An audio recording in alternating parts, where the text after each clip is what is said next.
I said, if you gave me Mahomes, if you gave me Lamar Jackson with his great legs and Mahomes' great arm, or you give me Baker Mayfield, who would I want? I would want Baker Mayfield, and the reason why is because Baker Mayfield. I really think that now this is the worst case scenario for the San Francisco 49ers, is that they're going to have to cut ties with Jimmy Garoppolo if I were them. What? Oh my God! Wow, man! In any event, Kyle Gibson is definitely my NL Cy Young Award winner. Rock on, Gibby. And even no way! Oh my God!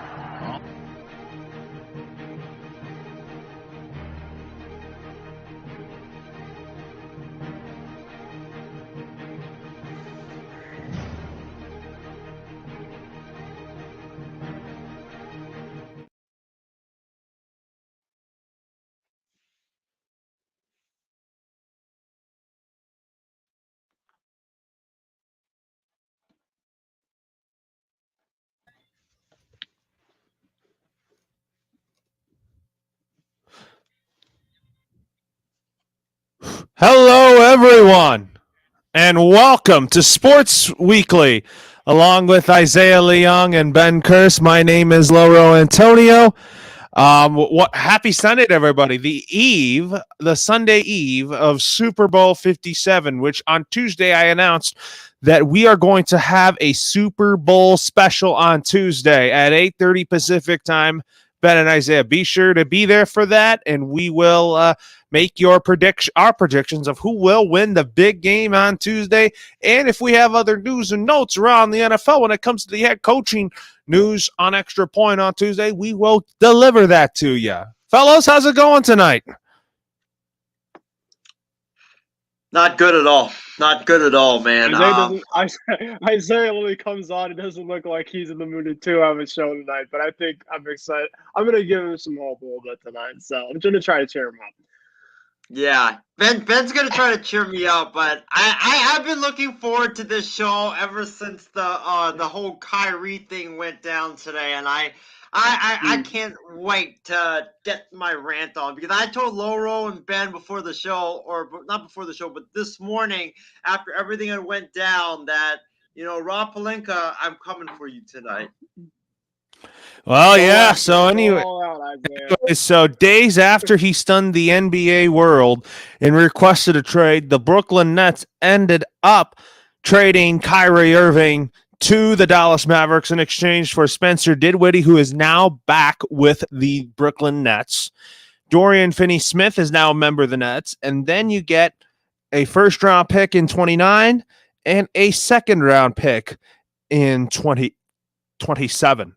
My thoughts on this trade is that I think the Mavs got better with Kyrie Irving, because he and Luka Doncic are going to be a force to be reckoned with in that backcourt, and Kyrie is going to be raining down threes in Big D with Luka, and I kind of think this puts Dallas over the hump when it comes to the playoffs. So basically, Dallas might finish in the top 5 or 6 or somewhere like that.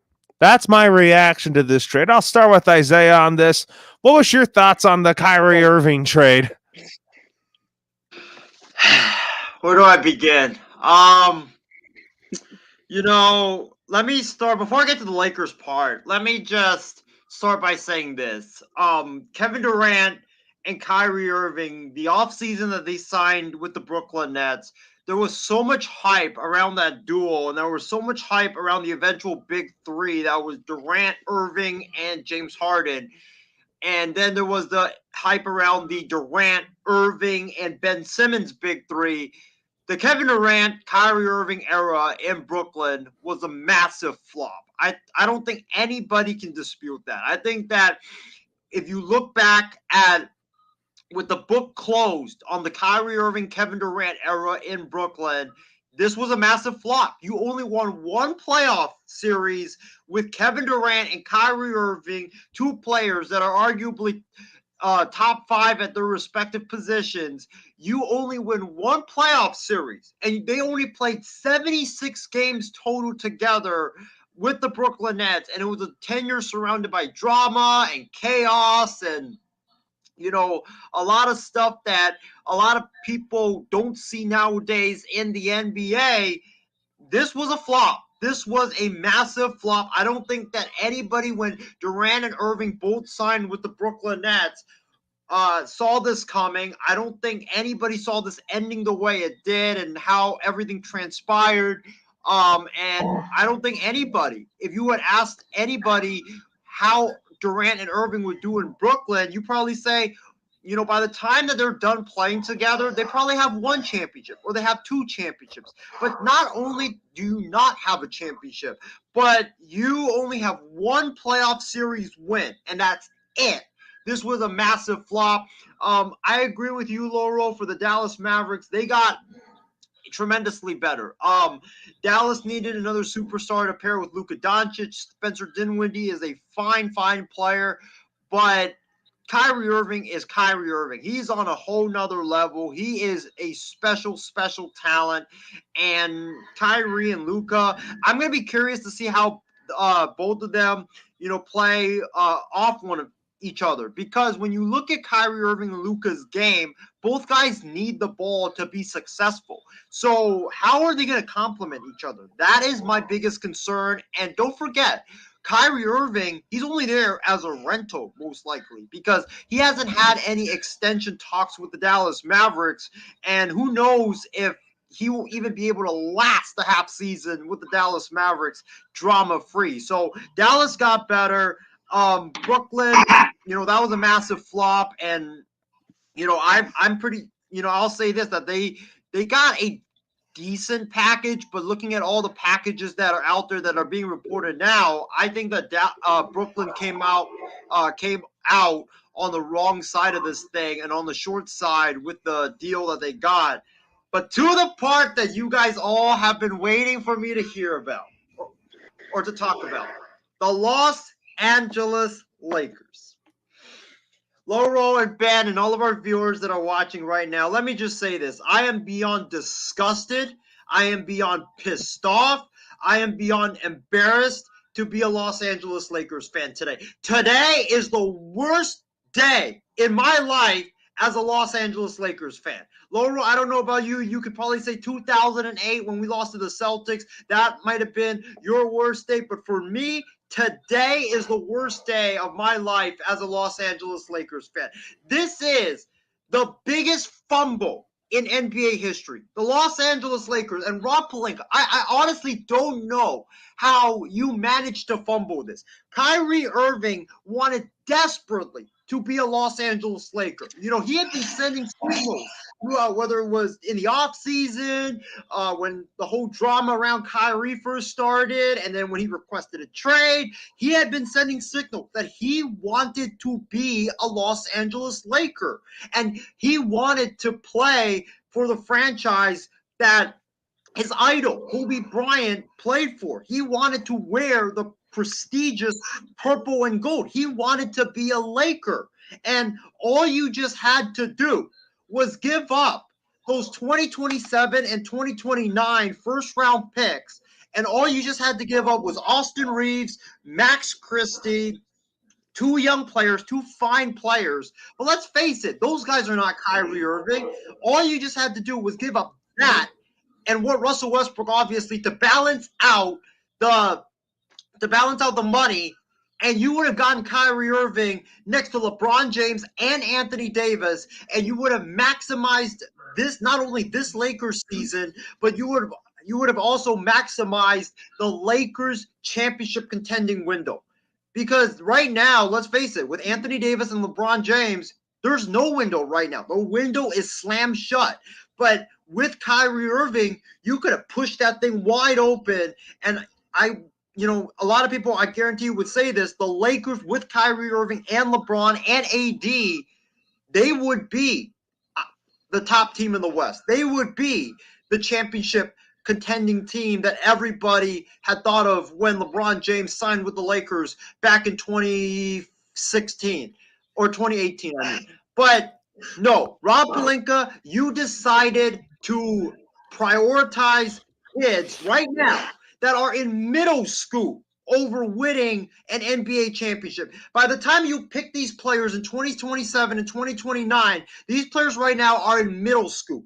And for you to prioritize those kids when you have LeBron James, who is 39 years of age, he's playing the best basketball of his career. Anthony Davis is balling out right now. You have two of the top 10 players in all of basketball on your team is utterly ridiculous, man. And it's utterly disgraceful. And you should be ashamed of yourselves prioritizing middle schoolers over winning a championship with LeBron James and Anthony Davis. Like, I honestly just don't have any other thing to say, but just say this.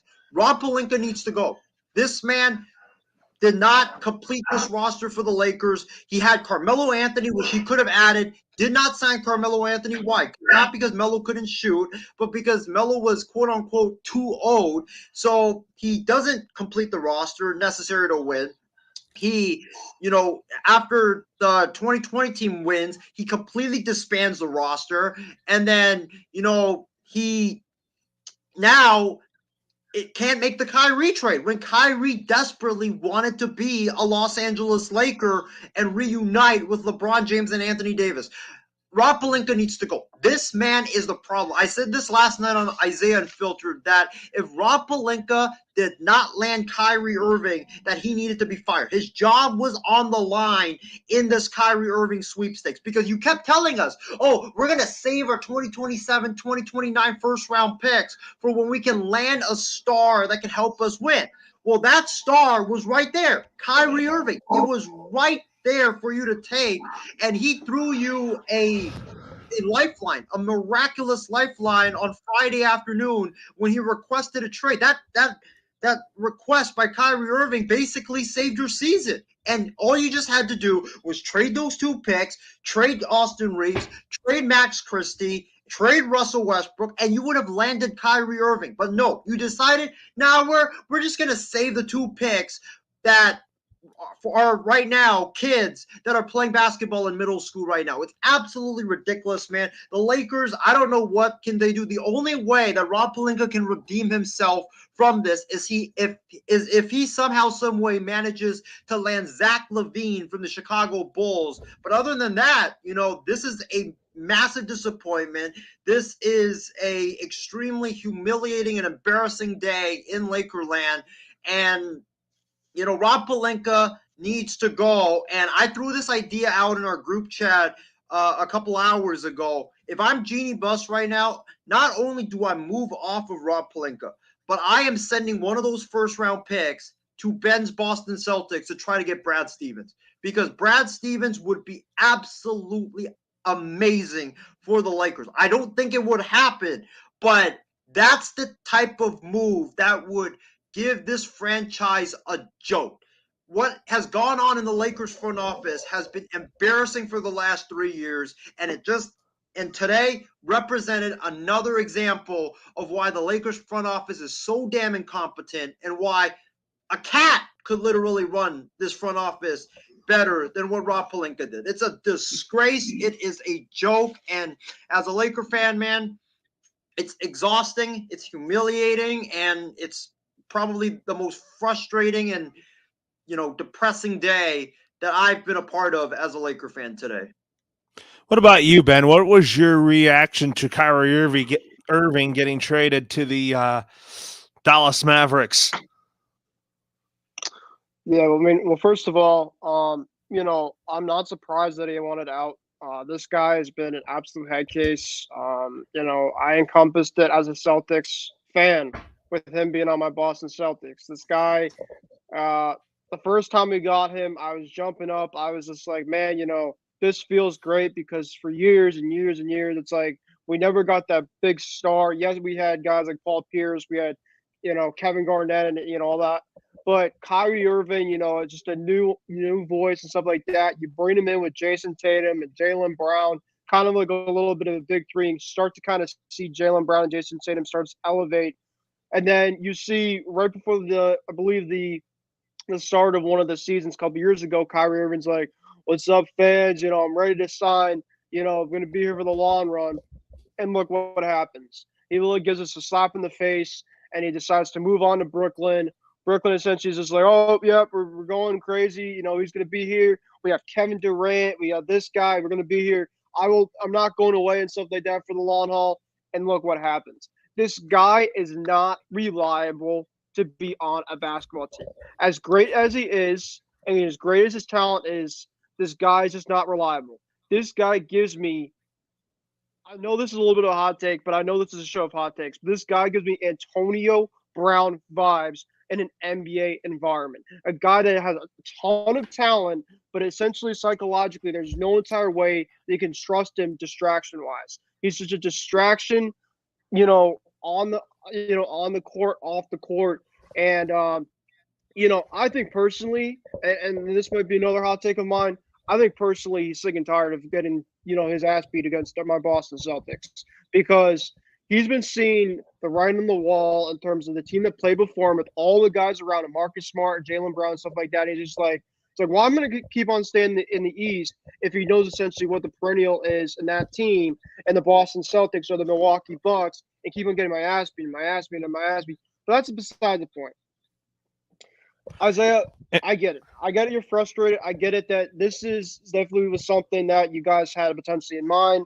To make even matters worse, I believe Mark Stein was saying that, the owner of the Nets apparently didn't want to give any type of trade to the Los Angeles Lakers because apparently Kyrie Irving's destination was the Los Angeles Lakers. So if anything, I would probably also be a little bit upset in terms of the Brooklyn Nets ownership, because they essentially had something ready to go, but, it never happened. It never came to fruition. But Luka Doncic finally gets somebody to be with him. And I'm actually really excited for Luka Doncic because he's been such a great player for so long.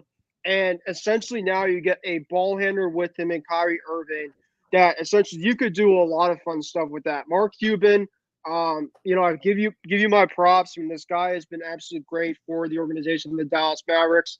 And the only thing I worry about Kyrie Irving, Isaiah, and I think this should be one thing to kind of keep your head in and stuff with, the guy doesn't play defense. When he was in the Boston Celtics, the guy did not play defense whatsoever. And I know with this Los Angeles Lakers team this season, they don't really play a lot of defense. So personally, I think really if Kyrie Irving came to the Los Angeles Lakers, star talent doesn't always win you basketball games. That's been shown for year in, year out, that not every team with the star players wins. You look at the big three when Kyrie Irving was in Brooklyn with Kevin Durant. They got swept by the Boston Celtics. Nobody expected that last year.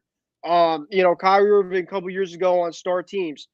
Just because you have a big three, everybody was like, oh, James Harden and Kyrie Irving and Kevin Durant. Everybody's thinking, oh, this is going to be the next big thing.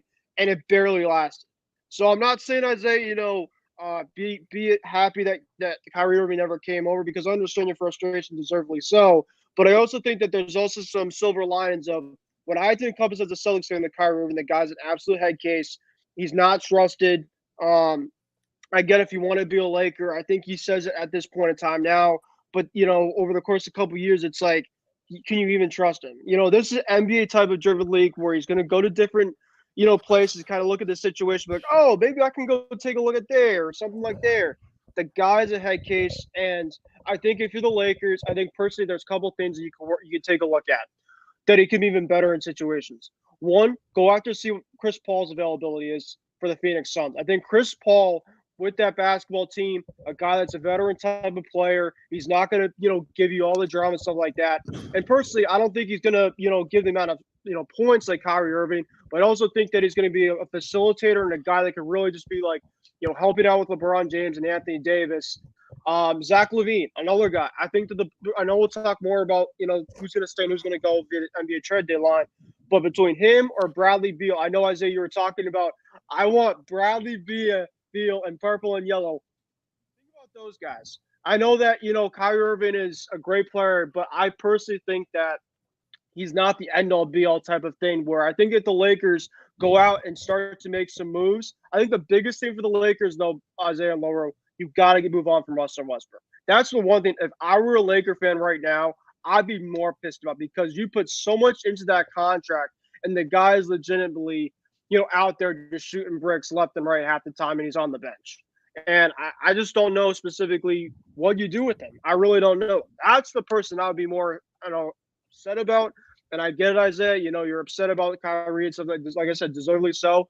But I also think that if you're the Lakers, they're not too far out of the play-in type of yet. I think if you make a couple moves still left, I still don't think the season is over by any means for you guys. So I know, Isaiah, I hope I could at least be a little bit insightful with by a little bit of a take here, but keep your head up. I know it's a tough day for you, but definitely see what you can moving forward. I definitely felt that as a Celtics fan when Danny Ainge was our GM and he didn't want to give up picks for any type of star players, left and right. You name it. I don't know who else was out there. I think it was like Kevin Durant, availability for something like that. And we never. And finally, Brad Stevens and company was able to kind of, start to kind of think of some things. And now we're one of the best teams in the NBA. So, keep your head up, guys. And I don't know if you have any more left lower for the specific take. But Kyrie Irving, Dallas Mavericks.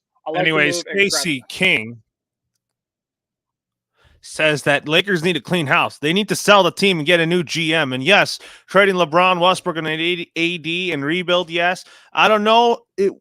I know it won't happen, but that's what I would do. But he also said, as for Kyrie, it's a good thing that the Lakers didn't get him because he is a head case. And then Christy Wilson also says Kyrie needs to be a contributor because the Mavs are Luka's team. And she also says, wouldn't surprise me if Kyrie ultimately ends up with Los Angeles Clippers because if he decides not to stay with Dallas. But we'll see. But anyways, now in the aftermath of the Kyrie trade, who do you believe Kevin Durant's future as the Nets moving forward? I think he stays to kind of help stabilize the culture there. But I did hear Phoenix has jumped into the sweepstakes here. Isaiah, what are your thoughts? What is Kevin Durant's future as a Net moving forward? Well, Laura, before I get into that, I just wanted to make a point about if you could pull up Casey's comment about I think he said something about the Lakers needing to, or no, it was Kyrie being a head case. The reason why I'm upset about the Kyrie thing is, and Ben made some great points about Kyrie being a head case. You don't want him, and you don't want to trade all those picks for him, and I get that. But the reason why I'm upset about it is because I felt like Kyrie Irving represented a quick fix. Kyrie Irving represented something where you could just put him in, and I think the Lakers would have all of a sudden vaunted from where they are right now to one of the top teams in the West. And for me, the fact that Rob Pelinka was hesitant to put those 2027 and 2029 first-round picks on the table, that speaks volumes to me. Because let's say Zach LaVine was available. Who says that he's going to even put those picks on the table? If he can't even do it for Kyrie, because he did say that we're only going to trade those picks if we can land a star that can help us now and into the future. So let's see if Zach LaVine is available. Let's see if Kyrie was available. Let's see if Kevin Durant potentially could be available. What makes me confident in Rob Pelinka that he will actually be willing to put those picks on the table? Because this dude's been hoarding those picks since, the summer. And he's been, kind of acting like that they're the second coming of gold. And he's not going to trade them unless prime Michael Jordan comes back around. That's what worries me about the Lakers is that they're going to keep hoarding these picks. They're going to think the picks are so much valuable than actual talent. And then we're going to be stuck with the same roster, no changes. And I guarantee you with the same roster right now, the Lakers are not going to do anything. And they're not going to even make the playoffs out of the Western Conference, even with the West being so meshed up like it is right now. But Loro, to your question about Kevin Durant, I think Kevin Durant, here's the thing. I would not be shocked if Kevin Durant gets traded at the deadline. I think that right now with the Kyrie, with what the Kyrie thing has taught us is that expect the unexpected. Because I don't think, Loro, you, me, or even Ben expected Kyrie Irving when the Nets were rolling. I mean, they were winning games. They were the fourth best team in the Eastern Conference. I don't think we ever expected Kyrie to all of a sudden request a trade out of nowhere. So I would not rule anything out when it regards to Kevin Durant. However, I do believe that he stays this season, but I think that Kevin Durant's future moving forward after this season, I think Kevin Durant's future is very murky. I think that I would be shocked if Kevin Durant by the start of next season is a Brooklyn Net. I think that this upcoming summer, I think he's going to request a trade because I think that he knows that with Kyrie gone, Spencer Dinwiddie, he's a nice player, but he's not going to help you win a championship. He's not the superstar, and you need superstars to win in the NBA, and Durant can't do it by himself. Ben Simmons, he's never available. This guy's like hurt almost every single day. I think Kevin Durant looks at this Brooklyn Nets team and says, I can't win here. The most I will be is a second round exit, and that's about it. So I think that Kevin Durant is going to be gone from the Brooklyn Nets in the summer, but I would not be shocked if he is traded at the deadline. And if Phoenix were to get him and they only give up Chris Paul, imagine Devin Booker and Kevin Durant out of the West and out of Phoenix. Like, obviously, DeAndre Ayton would probably have to be moved, and they would have to move a lot of stuff. But Durant and Booker, two cold-blooded killers playing together, oh my gosh. Forget Luka and Kyrie. Kevin Durant and Booker would be immensely talented and very scary. And what about you, Ben? What's your thoughts on Kevin Durant's future with Brooklyn? I mean, I don't think he's happy with the situation at this point in time. I mean, you look at what happened last season. He requested a trade. I think personally was looking at the situation already from last year, and I think it's a year-by-year type of thing for a perennial superstar that our league has seen. I think really for Kevin Durant, there was even some talks that I know my Celtics were in talks this past offseason, which I knew wasn't going to happen. But I think for Kevin Durant, he was looking at this season. He was like, okay, I'm going to stay it out. I'm going to play this out and see how this goes. But if anything starts to turn over, I mean, him and Kyrie, were pretty close. And the fact was that once Kyrie requested a trade out after the Brooklyn Nets were playing pretty good, I think speaks volumes. I think personally that there's some ownership issues in Brooklyn. I don't think that a lot of guys always are on par in terms of what they want to do and that coaching and that culture there. I agree with Isaiah. I think that Kevin Durant is going to stay past the deadline unless some big, trade kind of goes down. I think the three teams that have the best trade packages for Kevin Durant are the Phoenix Suns. The Toronto Raptors were in talks with him last offseason. And there's going to be a lot of teams. Maybe a team like the Clippers. They have a lot of good young talent. But I think that for me, I know when we'll talk about the stay or go part, but there'll be some players I think that you potentially facilitate a Kevin Durant type of trade if you went to a Phoenix or a Toronto that I think that there could be some decent return back for. But I wouldn't be surprised, Loro and Isaiah, if Kevin Durant moves on this offseason. I think that if they don't add a lot of talent to kind of finish off the remainder of the season, I think that Kevin Durant's going to want to go to a better situation. I think he can go out west, and I think that him and Devin Booker I think are a great combo, and they play great together for the Olympics for Team USA. So I think that with a lot of these NBA stars, they kind of go back and forth. They kind of join fun. You look at just what Kyrie Irving did. He joined a great star, Luka Doncic. A lot of teams, when they have great stars, they also bring in stars. So I wouldn't be surprised if Kevin Durant and his future with Brooklyn is numbered. Anyways, now Christy says that when it comes to the after Kyrie trade, what is the future of KD of Brooklyn moving forward. Christy also chimed in when it comes to that question, as she says she thinks KD will go somewhere else. I don't know where he ends up, though. So the fans, you can chime in and drop down in the comments section where you think Kevin Durant will end up going with at the trade deadline, or maybe he might be a summer a free agent's pickup in the summer. But anyways, now it's the moment that we've all been waiting for when it comes to the trade deadline. It is the NBA trade deadline stay or go prediction, as we all predict whether or not each hot trade deadline target will be moved. If so, where to? I will go first with Zach LaVine. I'm going to make this prediction, and where I think he ends up with, he comes home to the Lakers, and we give up Russell Westbrook, Patrick Beverley, and Max Christie, and 2 first-round picks in 27 and 29. That is my prediction on where Zach LaVine goes. I have him going to the Lakers, and then I have Russell Westbrook going to Chicago. What about you, Isaiah? Where do you think Zach LaVine goes? I have a lot of bold predictions for this segment. The NBA trade deadline is one of my favorite parts of the sports calendar, and I got a lot of great bold predictions. And here's number one.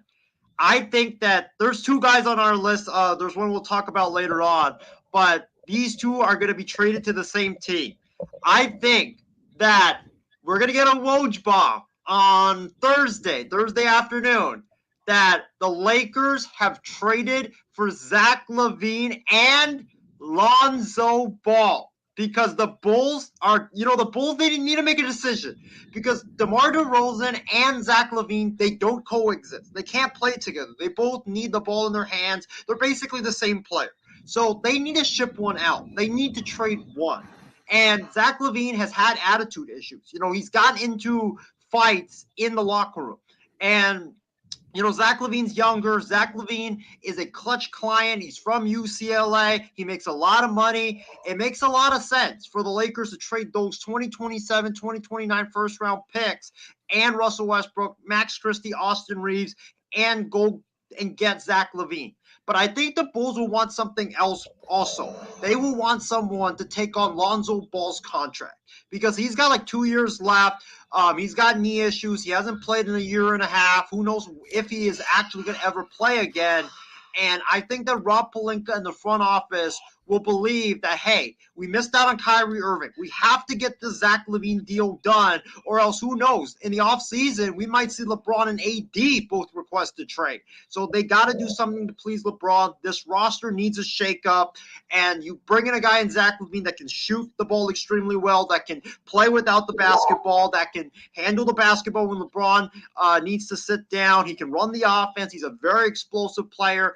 And, if you take on Lonzo Ball's contract, remember, Rob Pelinka and Magic Johnson, they drafted Lonzo Ball as their first ever draft pick in the NBA draft. So I think that, Ball's contract will be dead weight, but, it will be worth it because you're getting the player as a caliber as Zach LaVine. And I think that for the Lakers, they know they have to do something. They know their fan base is pissed off. They know LeBron's pissed off. They know that, probably even Darvin Ham is pissed off with how everything is right now. You need to shake it up right now. And the Lakers have been linked to Zach LaVine for a long, long time. And the Bulls know that they need to trade one of them in order to get their season going on the right track. So I got Zach LaVine and Lonzo Ball both getting traded to the Los Angeles Lakers. I'm also throwing in Lonzo Ball to the Lakers as well. But Ben, I'll go to you. Where do you think Zach LaVine goes to?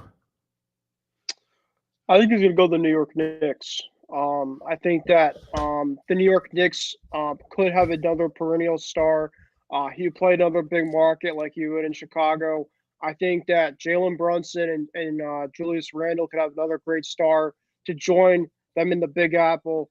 And I think the Knicks have decent guys that they can move on from, guys like Evan Fournier, Obi Toppin, Emmanuel Quickley. They have a lot of good high-end picks.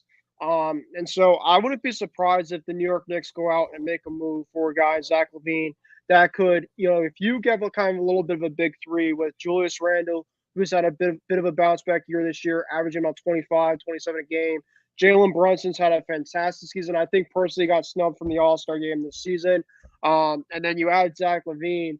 Where the New York Knicks are right now, they could be at least a top, 6 team in the Eastern Conference if they add a guy like a Zach LaVine. So I'm going to go with the New York Knicks to get him. But I would not be surprised if the Bulls held on to Zach LaVine come after, the deadline and brought him over in offseason. Anyways, next with that being said here, now we're going to talk about Fred VanVleet. Where do I think he goes? I'm going to say he stays in Toronto because I think Toronto might still compete for a play-in spot, and I don't think that the Raptors are not basically in desperate to sell guys. But Isaiah, where do you think Fred VanVleet does? This might be a shocking one. I got him going to the Thunder. I think that Oklahoma City has really emerged as one of the top young teams out of the Western Conference. I mean, they've won 26 games already. They're keeping pace in the play-in tournament, and they've got a lot and lots of first-round picks. So they could technically do a deal for Fred VanVleet, who's a free agent after the season. They could trade like maybe 1 or 2 first-round picks, and it would still not even hurt them. So, and plus, Fred VanVleet gives them a proven veteran, a star, kind of like an all-star caliber player. Pair him up with SGA and Josh Giddey. I think that, for the Thunder, I think they're trying to make a run for a potential playoff berth. And I think that Fred VanVleet definitely helps them. And, SGA and Fred VanVleet with the Josh Giddey, that would be a really exciting trio to watch down there in Oklahoma City. What about you, Ben? Where do you think Fred VanVleet goes to? I have him going to the Los Angeles Lakers. I think that he signed with Clutch Sports. I think that, Isaiah, I don't think you're going to hate this one. I have the Lakers getting Fred VanVleet, Gary Trent Jr., and a couple high-end picks, and they finally move on from Russell Westbrook. They might have to move on from Austin Reeves. I'm not specifically sure, but I think that Toronto is going to be one of the highest type of selling type teams at the deadline, including OG Anunoby. I wouldn't be surprised if they also had calls in on Pascal Siakam and others. And I think that Fred VanVleet in LA would be a great fit for the Los Angeles Lakers. I think that would also be a move where he wouldn't be a huge distraction. I think he would fit great in that system. I think that Gary Trent can also give you some really good shooting. I would kind of like that situation over there for the Lakers. Anyways, now we'll talk about Kevin Durant. I think he gets traded to the Phoenix Suns at the deadline. I think that the Suns need something to kind of spark their offense, but don't be shocked if Kevin Durant does stay in Brooklyn. But I have him going to Phoenix. What about you, Isaiah? You guys ready for this? You guys ready for this? Oh, man. Kevin Durant will be traded to the Miami Heat for Tyler Hero and a boatload of first-round picks. And you probably would have to throw in, I think, Dwayne Dedmon as well as a filler. But I think that Kevin Durant gets traded there because Kevin Durant knows the Brooklyn Nets are not winning anything this year. They're probably going to be a second-round exit at best. So why not move on? Move on. Your buddy's out of Brooklyn already.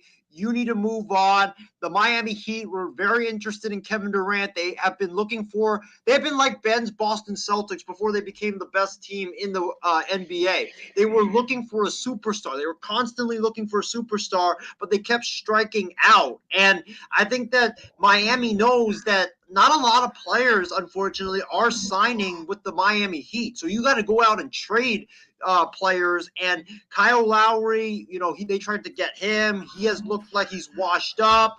Miami just looks like a team that they need a shakeup. And I think with KD and Jimmy Butler, and if you keep Bam Adebayo, that team I think is right back in there on top of the Eastern Conference. So I got Kevin Durant moving from Brooklyn to South Beach. What about you, Ben? Where do you think Kevin Durant ends up with?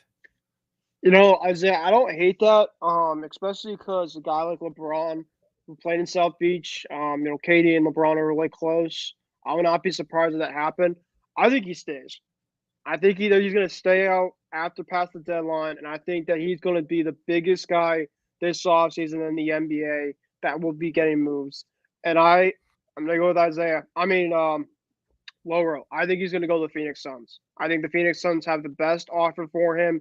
I think that, they're going to try to move on and build around with, move on from Chris Paul potentially at the deadline and try to kind of start figuring out kind of the best situation so they can win an NBA championship. And I think if you get one of the best players in the league to pair along with Devin Booker, I think that you're going to be right up there with Monty Williams as a great coach to be up there to try to win an NBA championship. So I think KD stays, but I think he's going to go to Phoenix this offseason.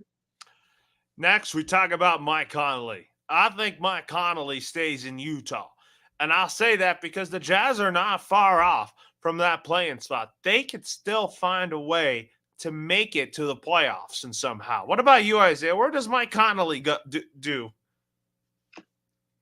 I could see him staying in Utah, but I got him going to the Clippers. The Clippers have been rumored to be heavily involved in the point guard market for the last week and a half, and Kawhi Leonard has reportedly told the Clippers that he thinks that they need to get a point guard. And when Kawhi speaks, the Clippers always listen. So he's one of the best point guards available out there.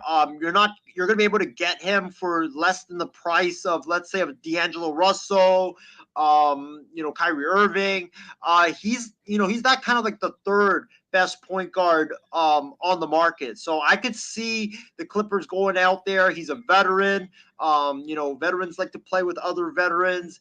And, the Clippers with him there, with Kawhi, with Paul George, he brings another scoring threat to the Clippers. I just think it makes too much sense for it not to happen. But you're right, Laurel. I could see him staying in Utah, but I think the Clippers would be desperate enough to get Mike Conley into the fold. What about you, Ben? Where do you think Mike Conley goes to? I think he's going to stay. I don't think that – I think they'll have some offers, but I don't think that there's going to be anything that will tie him to have a better situation than to stay in Utah. Anyways, now we're going to Isaiah and I already talked about where Russell Westbrook's going to go. I'm going to ask Benny, where do you think Russell Westbrook goes? So in my case, if I have him going to the Toronto Raptors. I think that the Raptors are going to kind of start getting younger. I think that with Westbrook, Toronto's not a bad place to, I think Westbrook, you need just a new change of scenery. Toronto's going to start kind of going off, cleaning house, and maybe with the new change with Russell Westbrook, I think that can maybe, pay off and do dividends. He could be with the decent coach, Nick Nurse, and I could see him really going to Toronto. Other place I think could be the Chicago Bulls. I think that if Zach LaVine went to the Lakers, I think that Russell Westbrook could be in a return package. I think that Russell Westbrook's a good enough star that he could be in a decent return package for a star that could be on the move this trade deadline or in this offseason. So I think for my case, it's either going to be the Chicago Bulls or the Toronto Raptors. And we go to Kyle Kuzma. I think he stays in Washington. I think Kyle Kuzma now has more playing time now that Rui Hachimura is now a Laker. What about you, Isaiah? Where do you think Kyle Kuzma goes to? This is a tough one because he is a free agent at the end of the season.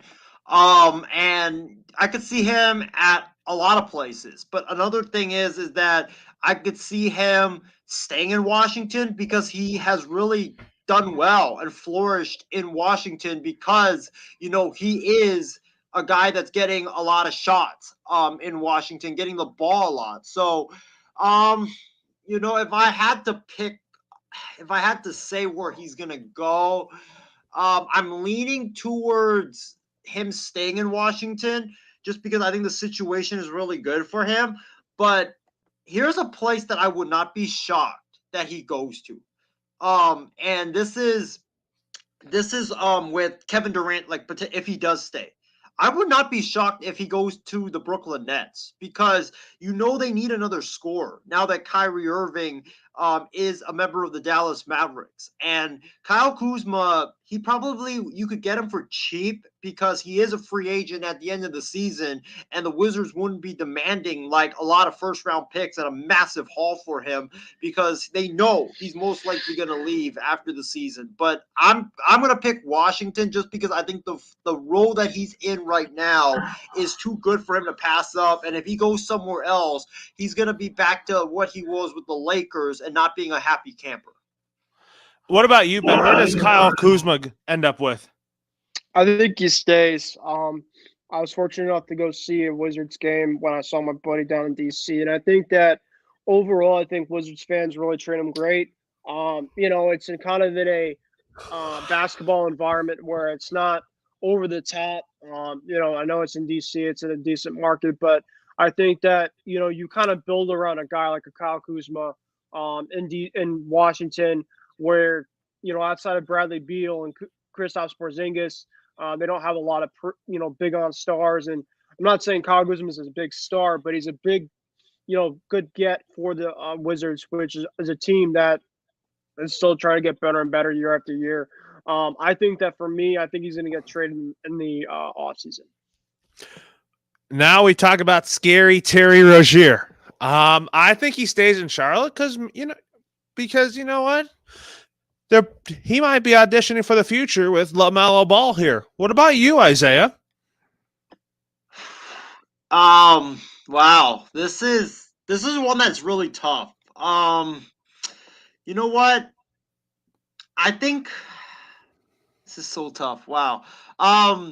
I think that he actually stays with the Hornets because I think there's too many great point guard options out there that the Hornets wouldn't be getting like the best options, and they will have to settle, and I don't think they want to settle, especially with Rozier under contract for the next 2 seasons. So I think he stays. I think they try to work it out with him and LaMelo Ball in Charlotte, and I think that if he does get traded, it's going to be after the season, in the offseason, and it's going to be because they deem that he's not a good fit with LaMelo Ball.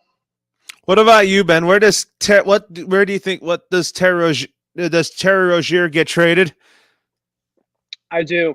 You want to hear this? Yes. I got scary Terry Rozier having 2 teams interested. A reunion in Beantown, play off the bench, or goes to play along with Kyrie Irving and Luka Doncic in Dallas. I think that Dallas is going to get one more star. I think that they're not done. And I think personally, you have a backcourt with Kyrie Irving and scary Terry Rozier along with Luka Doncic. I think that could be a really scary deal because I think that Kyrie doesn't play a lot of great defense, and scary Terry can play really good defense. So I think that you can have 2 types of ball handlers where you could be able to kind of go back and forth, where one could play really great offense and one could play really good defense. I think that could also benefit Luka Doncic to pretty much just play his game, and it could also help with Luka Doncic playing more off ball, which I think that for him at this point in time, he doesn't have to go crazy with carrying the ball every single time up and back and forth down the court. So I think scary Terry Rozier will get traded. I think that Charlotte is going to try to do everything in their power to start trading off some picks, and I think that he'll go to Dallas. What about Jordan Clarkson? I think Jordan Clarkson will stay in Utah because I kind of think he might help them in that way. But Isaiah, where do you think JC ends up doing at the deadline? I think he goes to the Knicks. I think that Okay. you talk about the New York Knicks. They need to make a move. They have to make a move at the deadline. And Jordan Clarkson, he's not a superstar, but he is like Lou Williams. He can score at will. And that guy lighting up the Garden, man, oh my gosh, it's going to be so beautiful to watch. The Knicks need scoring off the bench. He's a perfect fit for them. He's got a couple of years left on his deal. And I think Utah knows that they're kind of like, I'm trying to think of that team, but they're kind of like the Yankees back in 2016 when they were kind of like in the middle. They were stuck in like, not good enough to contend for a championship, not bad enough to get, to get top draft picks. So what do the Yankees do? They decide, okay, they have Andrew Miller and Aroldis Chapman. They were thinking, should we trade them? Should we not? They ended up trading them. They tore everything down and they tanked. And they got top picks. And I think that's what the Utah Jazz and Danny Ainge is going to try to do. And I think that New York, they're going to be desperate. And I think that with New York swinging and missing on everybody, do not be shocked if Clarkson ends up a New York Knick. What about you, Ben? What does Jordan Clarkson do? I got 3 teams. I think that the Philadelphia 76ers could be a pursuit of Jordan Clarkson, a really good guy off the bench. He could be a 6-man for them. He can give them scoring. Hear me out on this one, Miami. I think Miami with Jordan Clarkson, a guy that could play great off the bench, he could start in their role in their system. And if Tyler Hero ever got moved, I think that he could be a great fill-in for him. And reunion in LA with the Lakers. I would not rule it out by any means. Jordan Clarkson, I think, would kind of give them a little bit of a spark, a little bit of energy, because I think Jordan Clarkson's a very energized type of player. And I think that, they already brought in a guy like Rui Hachimura. I think that the Lakers are still going to make some moves despite them trying to go out and get that type of star. And I think that a guy like a Jordan Clarkson can help. So I would not rule out a Lakers reunion, Miami, or the Philadelphia 76ers. Oh, Laurel, I think you're muted. All right, now we'll talk about OG Anunoby. I think OG Anunoby will stay in Toronto. What about you? I think he stays in Toronto because I think he's young enough that they could potentially build around him. I don't think Toronto does a full tear down. I think they do tear it down, or they tear it down somewhat, but I don't think they tear it fully down. And Anunoby, he's a guy that is kind of like not a misfit, but he's kind of like a weird fit. Just because you look at him, he's 25 years of age. He's now just starting to enter his prime, and you can have him and Scotty Barnes for the next 10 years be the anchors of your basketball team. So I think he stays with Toronto. What about you, Ben? What do you think OG Anunoby does? I think he leaves. I think he's one of the highest coveted guys. I think Shams Charania said that, the guys look out for to be on the move at this deadline are guys and John Collins, Pascal Siakam, and OG Anunoby was on that list. And I have 3 really good places for a guy in OG Anunoby. I think that OKC Thunder. I think OKC is a young team. They could bring a guy like Anunoby in with great defense, and you pair him up with a guy like Shai Gilgeous-Alexander. I think that's a really good fit. Another good team is the Memphis Grizzlies. You put him alongside with John Morant and company. I think that there could be a couple teams out west that really will like the services, and they have the picks to move on for OG Anunoby. The New York Knicks as well to look out for his services, as well as the Dallas Mavericks. OG Anunoby personally, I think, would be the coveted star to be alongside Kyrie Irving and Luka Doncic. I think personally the Mavericks have the best overall chances to get a guy in OG Anunoby. I think them and OKC. But I do think that they are going to move on from Anunoby. I think that there's going to be a little bit more of a teardown than people realize over in Toronto. What about D'Angelo Russell? I have a feeling D'Angelo Russell should stay in Minnesota because I think Minnesota is not too far off from playoffs or play-in. What about you, Isaiah?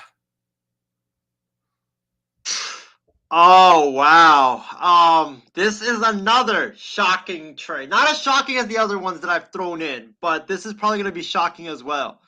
I got D'Angelo Russell getting traded to the Phoenix Suns because they want a younger, energetic, exciting point guard, and the Minnesota Timberwolves getting Chris Paul and also a couple of draft picks back in return.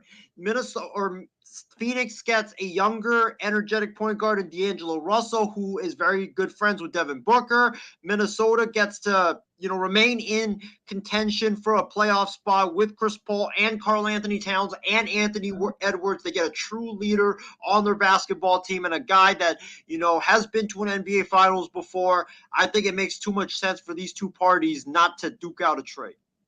What about you, Ben? Where do you think D'Angelo Russell ends up with? I think he stays, but I think the biggest team to look out for him is the Miami Heat. I think that the Heat right now, you have Kyle Lowry, who I don't think has been just a great overall fit there. You get a decent ball handler alongside Jimmy Butler and Bam Adebayo. I could just see that fit being great there. Just another added scorer into that mix. So I think personally Russell stays, but I think that if there's a team to look out for, I think it's the Miami Heat.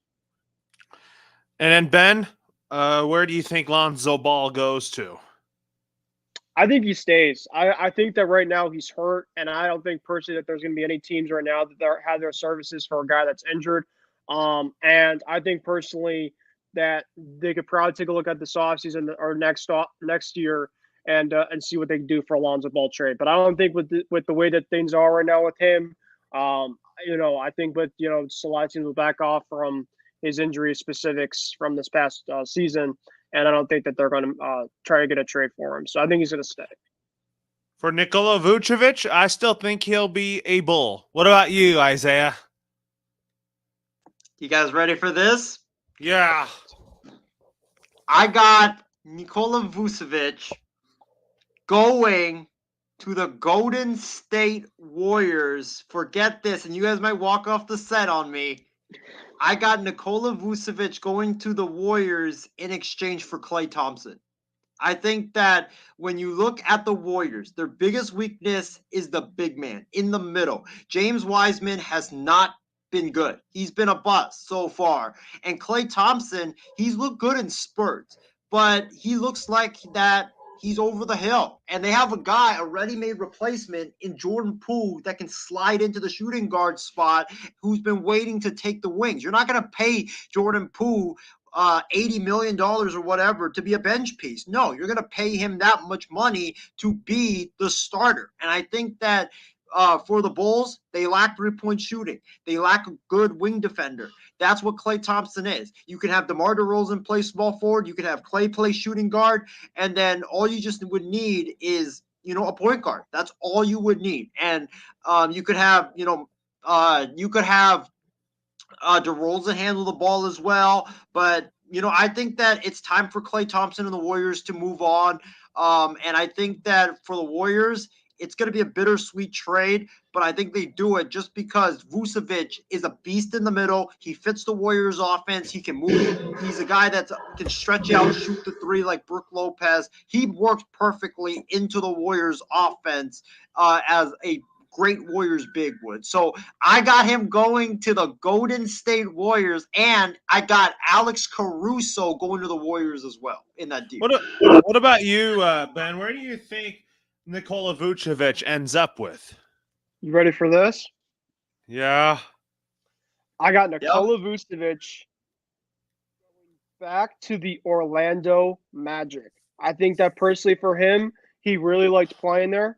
And I think that for the Magic, they have a lot of great young talent that you put him back into that fold at the center spot. They have Mo Bamba probably going to be out there for trade talks. You don't have to overpay for a guy in Vucevic. I don't think even there too. And I think personally Vucevic really liked playing there. They asked him a couple weeks ago, potentially, would you be open to it? I think he really wants to if that happens to be the case. And I think the Magic have a reunitement with Nikola Vucevic. And anyways, now with that being said here, now we talk about Pascal Siakam. This is an easy one for me. I think he stays in Toronto. What about you, Isaiah? I got him going to the Denver Nuggets. I got him Oh. going to the Nuggets in exchange. And Ben, you and Laurel might get your minds blown by this. I got Denver trading Michael Porter Jr. You know, Porter Jr., he's been good. He's been solid, but he's kind of been that player that's kind of like disappointed. You know, he's been playing like in the shadows. And I think this is Denver's opportunity to try to win a championship. It's now. They have Jamal Murray back. He's playing at a high level. Nikola Jokic is playing at an outstanding MVP level. All they need is that third star. And if they can get Pascal Siakam, trade away Porter Jr., because I like Porter Jr., but I feel like Porter Jr. with Jokic and Murray, he won't really turn out to be that third star. You get Pascal in. That's a team that's ready to win now. And if they get Pascal, I think that the Denver Nuggets are going to be undisputed favorites in the Western Conference. What about you, Ben? Where do you think Pascal Siakam goes to? I think personally that he stays, but if there's two teams that I think could happen, actually three. I have him going out west. I can see him going to Golden State. I can see him going to Dallas and the Phoenix Suns. I could see a scenario where the Phoenix Suns get a big three in company with Kevin Durant, Devin Booker. You also keep well, I don't know about if DeAndre Ayton be able to stay, but you have Pascal Siakam, and you just talk about that entire, overall starting five over in Phoenix. That would be absolutely loaded. I think Siakam wants to go to a place where he could try to go win a championship. I think if you're the case, keep Klay Thompson and Steph Curry around, and you go to Golden State. That's a decent opportunity there. And I think that Pascal Siakam and Golden State would be a great, great fit because they've been trying to find a guy there for a while. You keep Kevin Looney, and I think that if, I wouldn't be surprised if they moved on from a guy like Draymond Green. I really wouldn't. I think that you move on from Draymond Green's services. Siakam can kind of do a lot of different, similar things to Draymond Green, but I also think that Draymond Green's a bit of a head case where I think that Siakam could be a decent place over in Golden State. But I do think as of right now, he'll stay. But I do think teams will be calling for his services at the deadline. Anyways, now we're going to combine this last player here. So anyways, here, I'm going to say here that where I think John Collins and Jay Crowder will go. Actually, speaking of Jay Crowder, if Kevin Durant is a Son, I have Jay Crowder going to Brooklyn. As for John Collins, I have John Collins going to Dallas for Dwight Powell. And I don't think the asking price will be that high. So maybe a straight up trade to John Collins for Dwight Powell. That way Dallas has a big man here. What about you, Isaiah? Where does Jay Crowder go and where does John Collins go? I think the Phoenix Suns are going to try to spite Jay Crowder. I mean, he's been sitting out all season long. There were rumors that he was a head case in the locker room. There were also rumors that a lot of teams were scared off because he, sat out the first half of the season.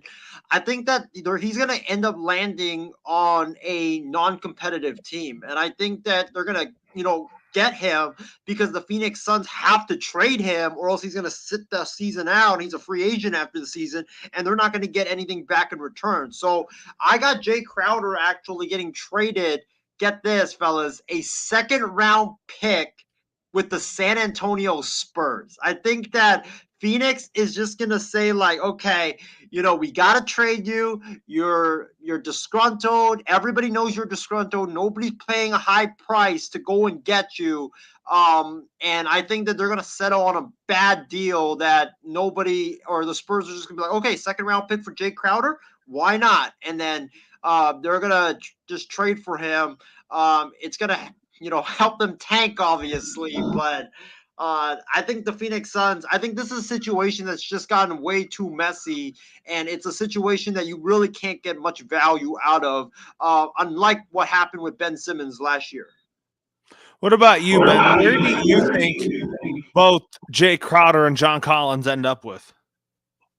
Well, before that, just got a breaking news thing. I wouldn't say breaking news, but there's reports out that the Brooklyn Nets might not rule out potentially moving Spencer Dinwiddie elsewhere at the deadline.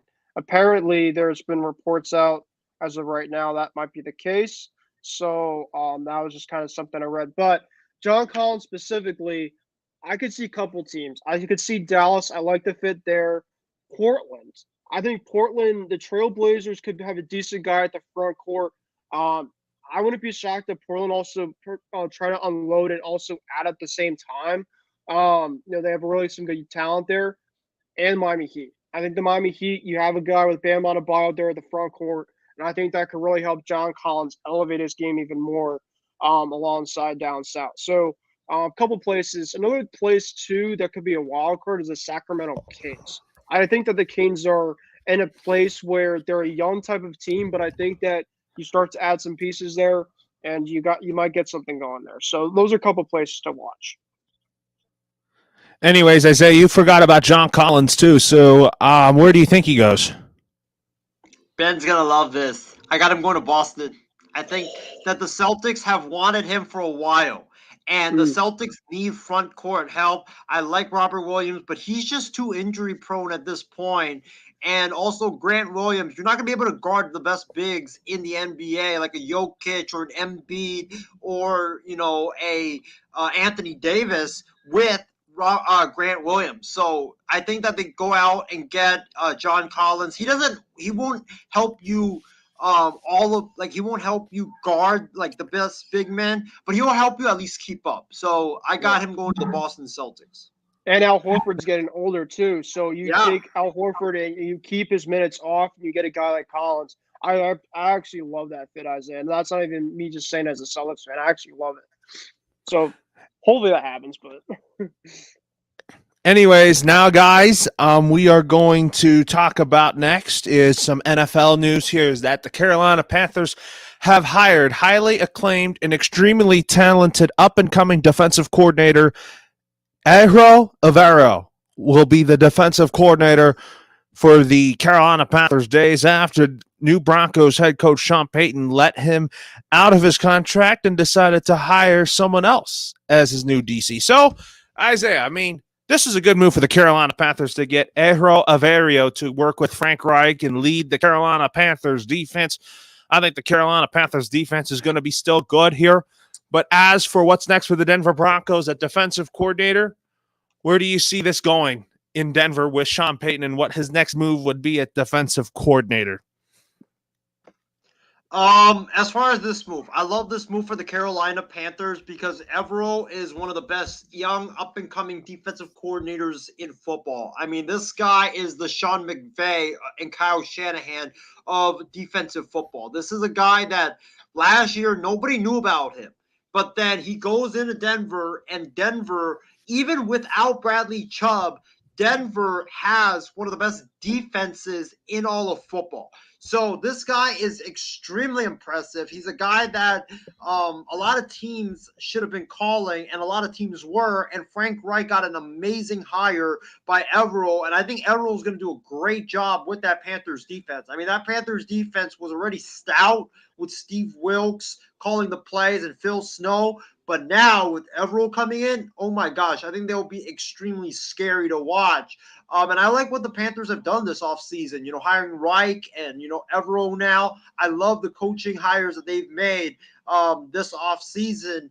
As far as the Broncos are concerned, I still trust in Sean Payton because I don't think that, him losing Evero, that's a bad loss, but I don't think that you could say that, oh, Sean Payton's losing his mind. What's he doing without giving him time to judge his hire? I think that, Sean Payton knows a lot about football. He's won a Super Bowl. I think he's going to come in and hire the best defensive coordinator he can. I just think Evero just didn't really fit what Payton wanted. I think that Sean Payton has a certain scheme that he wants to run. And you're always going to give your head coach the opportunity to hire whomever he wants. So if I'm Sean Payton, I know if he wanted Fangio, he's hired Dennis Allen before. I would actually bring in Gus Bradley, try him out. Yeah. Yeah, or I'm trying to think of like other potential like defensive coordinators that he could bring in. Uh there's I Do you mean still think that? Do you think David Shaw is a candidate to be the Broncos offensive coordinator and that he works with Sean Payton? I do. I do. I think that David Shaw, Condoleezza Rice, loves him. She's part of the ownership group. They interviewed him for a reason.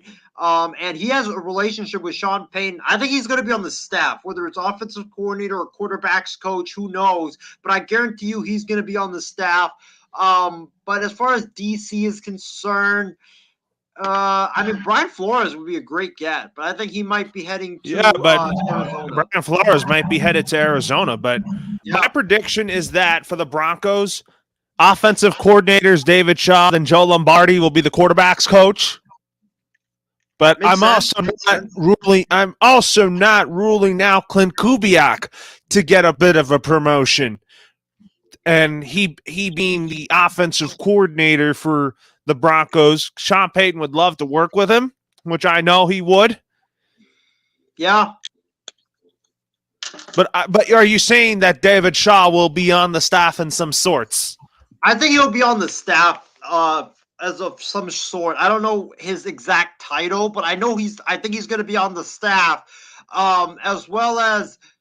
Oh, here's another name I'm gonna toss out there. Watch out for Jack Del Rio because there's reports that him and Ron Rivera have had some issues, and he's got in trouble for political reasons. And it just seems like a fresh start in Washington would do everybody good. And I think Del Rio's a really talented DC that I think Payton would definitely consider him. What about Steve Wilkes? Could Sean Payton consider him? Yeah, I think he could. I think that he's a good option, but I think if I had to pick him for one, I think he goes to San Fran. I think that the opportunity in San Francisco is too much for him to pass to turn down. And you think Steve Wilkes will do great in San Francisco? I think he will. I think he'll do great in San Francisco for sure.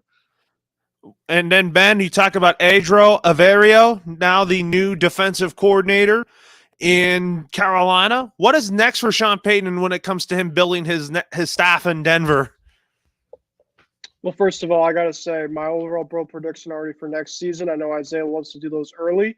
I have the Carolina Panthers winning this division next season for the NFC South. I think personally that they have the coaching staff at the best as of right now. Tom Brady is currently out of the division, so it's currently wide open. And I think personally as of right now, they are the best team as of last year, right up in terms of their overall play. I look at the coaching. I think that Frank Wright and this guy right now that the Panthers got defensively, I think that the Panthers have a very good young up-and-coming team, and I think that their running game is great. You got to have great running game and a great battle of the trenches, and they have a great defensive line, and it's very stout. And, they got a quarterback that has potential. They draft a guy like a C.J. Stroud or, you keep on kind of the services. Don't rule it out for them to win the division. I think it's really up for grabs no matter what. And, so I think for Denver, I think that they want to go for a new voice. I think that Sean Payton's not losing sleep over it. Yes, they would have loved to keep him around, but I think that for the Denver Broncos, they have still some options out there defensively at the coordinator position. I think offensive coordinator, I would also rule out Todd Monken from Georgia. I think that, offensive coordinator wise, I think that he might look at the Tampa Bay Buccaneers, but I think that he's going to be a hot commodity. And you pair him up with a guy in Russell Wilson that's had a lot of struggles as of late. And I think that for him and Sean Payton, I think that could be absolutely a great way to kind of get his resurgence back as a great quarterback. Anyways, so now with that being said here, Isaiah, going back to the Denver Broncos, I have other names that I have possibilities on their offensive coordinator search. I think David Shaw will be on the staff. I kind of think he'll be the offensive coordinator. But when it comes to quarterbacks, coach, I have two names in mind, like Joe Lombardi, who Sean Payton worked with in New Orleans. I could see that. Or maybe Byron Leftwich. I like Byron Leftwich. I think he got unfairly scapegoated in Tampa Bay. I don't think that it was his fault the offense was so bad. I think the reason why it was bad was because The offensive line was in shambles. They were all hurt. And also, Tom Brady, let's say for what it is, Tom Brady was washed up. Tom Brady was falling off a cliff this season.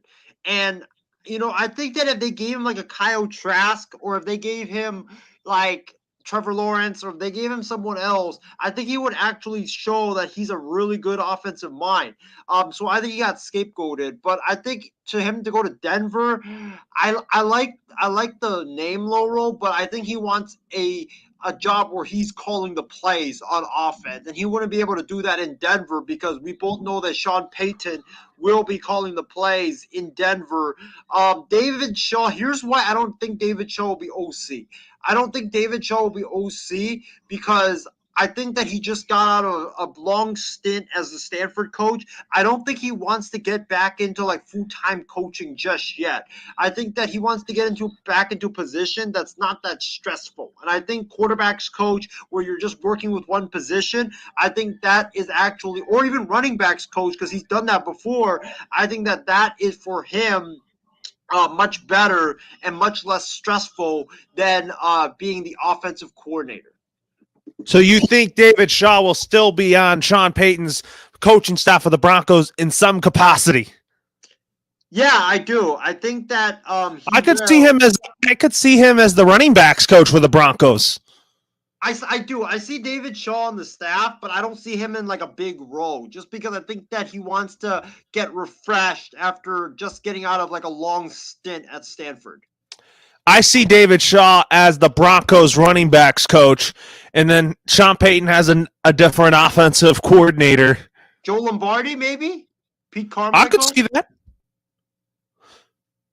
Maybe Joe Lombardi as quarterbacks coach, and then I think Sean Payton, he won't retain Justin Alton. I think Justin Alton will be going to Baltimore to work with John Harbaugh. Yeah. I think the offensive coordinator of the Denver Broncos will be Clint Kubiak. Ooh, that could be a good one. That could be a good one for sure. Because I think Sean Payton, I don't think he's going to be he's not going to have a clean slate to his coaching staff. He's going to retain some holdovers from the staff last year. Yeah. And I'm looking right now. Apparently, Pete Carmichael Jr. is still the offensive coordinator of the Saints, and they haven't moved on. So, yeah. So basically, Sean Payton's offensive side of the ball will be pretty much new people, but I do think the defensive side of the ball, he's probably going to bring in some people that he's worked with in New Orleans. Oh yeah, I agree with that for sure. And I do think that he'll bring in some people from his New Orleans days to Denver. Like, I could see Aaron Palmer being the offensive line coach and run game coordinator. Yeah, I could see that for sure. And then Joe Lombardi is the passing game coordinator and quarterbacks coach. Yep, Joe Lombardi, I think, is very likely to be on the staff. I'm talking about some people from New Orleans will be joining Sean Payton in Denver. Yeah. So anyways, now Brian Flores joins Giants offensive coordinator Mike Kafka and defensive coordinator of the Bengals Lou Anarumo as the finalists for the head coaching job in Arizona. Who do I think should be the head coach of the Cardinals out of the three finalists? I'm going with Brian Flores because Brian Flores, I think, can work with Kyler Murray. I think that he'll hire an offensive coordinator that can work with Kyler Murray, and I do think that Byron Leftwich will be either the offensive coordinator or quarterbacks coach in Arizona if Brian Flores wants to hire a guy like Todd Monken out of Georgia to be the offensive coordinator. What are your thoughts, Isaiah, and who do you think out of the three finalists should be the next head coach of the Arizona Cardinals? I think it's going to be Lou Anarumo. I think that Brian Flores would be great, and he'd have that connection with Monty Ossenfort. But I think the lawsuit, him against the NFL, him suing the NFL, I think that's going to scare the Cardinals from hiring him as their head coach. And I think the NFL will try their hardest to persuade the Cardinals not to make that move, because you don't want an employee suing you to be a head coach, of a franchise. It's just not a good look. I think they go with the safe option. I think Anarumo gets the call here. He's been described as a mad scientist. His players love him. He's kind of like Don Wink Martindale and Vic Fangio, where they have been doing great stuff for a long time, and it's about time that they deserve an opportunity. So I think Anarumo will get the call, and I think that if Anarumo gets the call, watch out for Brian Callahan to be the offensive coordinator, because he technically could, since he will be calling plays for the Arizona Cardinals, since Anarumo only calls defensive plays, and Zach Taylor right now is calling the offensive plays for the Cincinnati Bengals. So watch out for that, and also watch out for Anarumo to potentially bring Bobby Slowick in, because Zach Taylor is from the McVay tree, and Zach Taylor – Anarumo coaches under Zach Taylor. Anarumo knows the McVay Shanahan offense through and through. And I think that Anarumo wants to bring in a guy with experience in that Shanahan McVay tree. Watch out for Bobby Slowick, a rising up-and-comer, and watch out for Rich Scangarello as potentially offensive coordinator candidates. I think Rich Scangarello is likely going to join DeMeco Ryans in Houston. I could see that. And do you think Rich Scangarello will help Bryce Young with his development at quarterback? That remains to be seen, because I have seen Rich Scangarello as an offensive play caller and quarterbacks coach. He's decent. He's not that bad. He worked with Vic Fangio in Denver. Yeah, he did, but Vic Fangio didn't like him as an offensive coordinator. That's why he got fired after one season and replaced by Pat Shurmur. I don't know. I think he's good as a quarterback coach. He's decent, but I think that there's like better options than him. Like Brian Griese. If you could somehow get Brian Griese to get from the Niners, I think that would be a hell of a hire for DeMeco Ryans. Well, I do think DeMeco Ryans' starting quarterback next season is going to be Bryce Young. Yeah, I agree. I don't think it's going to be Davis Mills or Jeff Driscoll. No. It's not going to be. No. It's going to be Bryce Young, and I do think Bryce Young's going to be really good in Houston. Yeah, I agree with that. I think Bryce Young is going to be really, really good in Houston, and I think that all Houston needs to do is fix that offensive line, because remember, Laurel, we've seen before, you can't be successful with a bad offensive line. You just cannot be successful with a bad offensive line. And then anyways, here, Ben Kerr says Brian Flores would be awesome in Arizona. I agree, 100%. But Anarumo, I wouldn't mind that hire. But if you talk about when it comes to working with Kyler Murray, do you think Lou Anarumo will be excited to work with him? I think he would be, because Kyler Murray, when healthy, is one of the best quarterbacks in the NFL. He's very dynamic. I don't know how he will be after the ACL, but I think that he could get back to the level of him playing great football. And also, here's the thing. Watch out for Todd Monken of Georgia. A lot of people like him. This is a guy that can develop quarterbacks. He's a guy that can put up really good offenses. So watch out. If Anarumo gets the job, I don't mind him bringing Monken from Georgia to be his offensive coordinator. That would be great. But anyways, now, which QB do you believe has a better shot at getting drafted? Stetson Bennett or Max Duggan? I'm going to say both, actually. Both of them were Heisman Trophy finalists, but Stetson Bennett was the Heisman Trophy winner. I'm going to go with Stetson Bennett, just because I think that a lot of teams saw what Brock Purdy did this past season and probably told themselves, why the hell did we pass on this kid? Stetson Bennett is kind of like Brock Purdy. He doesn't have the greatest arm, not the tallest quarterback, not the most athletic, but guess what? All he does is win games, and he plays within the system. And I think for Max Duggan, he's got a cannon of an arm. He reminds me of a poor man's Patrick Mahomes. You know, this guy can make a lot of plays with his feet and his arm, but the problem is he tries to be a hero too much, and that's what really costs him. So I think I agree. Both guys will get drafted. But if I had to pick one, I'd probably go with Bennett, just because Bennett, Brock Purdy is going to change a lot of minds this offseason in the NFL. My question for you, I forgot to ask you this. Assuming David Shaw is as part of the Broncos staff, would you mind that he's assistant head coach and running backs coach? Yeah, I think that would be a great role for him. Less stress, less work that he's got to do. Got to just focus on one position. Learn, as an assistant head coach under Sean Payton. I think it makes total sense for David Shaw to transition into that role after a long, lengthy head coaching tenure. I think David Shaw will be part of the staff in Denver, but the role I would give him is assistant head coach and running backs coach under Payton. Yeah, I think that definitely. That I think I could see that being the role for David Shaw. And then offensive coordinator will be Clint Kubiak, and then quarterbacks coach is Joe Lombardi. But really, the offense that the Broncos are going to run is with Sean Payton. And I'm telling you, I can't wait to see these matchups in the AFC West, especially the Andy Reid versus Sean Payton matchup. Oh, yep. That's going to be a heavyweight for sure. Going back to the NBA, let's talk about Steph Curry. He's going to be out multiple weeks with a torn ligament in his leg. You know what?